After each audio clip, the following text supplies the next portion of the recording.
I ask that we adjourn in the memory of, from the city of Stockton, the great Dave Brubeck. Dave Brubeck was born in Ione on a 45,000-acre cattle ranch. He went to the University of the Pacific, but before that, his mother refused to let them listen to music on the radio. And so if you wanted to listen to music, you had to play.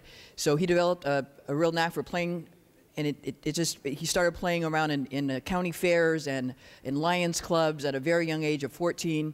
He graduated from UOP, and then he went into the military, where they were sending him to the front to fight, but somebody heard him playing, and they had him entertaining troops instead. He was one of the first people who played in integrated bands, refusing sometimes. He refused to go to South Africa to play. He refused to go to different parts if his whole band couldn't go with him. But he really was part of the inspiration of transforming West Coast jazz into, going away from the 4/4 meter time. His legacy lives on at the University of the Pacific, where we now have the Brubeck Institute. We have a Brubeck Festival. And just 2 weeks ago, the musicians from the University of the Pacific go out into the community and work with young people of color and introduce them to the world of music.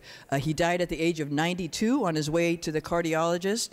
And I think he just leaves an incredible legacy. I would have liked to play some of his music for you here today, but I couldn't, and it doesn't sound good if I hum it because I practiced a lot. But if you listen to Take 5 and Time Out, some of the first jazz records who sold over 1 million copies, and one of the things he said is, one of the reasons I believe in jazz is that the oneness of man can come through the rhythm of your heart. It's the same any place in the world, that heartbeat. It's the first thing you hear when you're born or before you're born, and it's the last thing you hear. So for the legacy of Dave Brubeck and the great work he did, not only in music, but in the integration of racial equality, I ask that we adjourn in his memory today.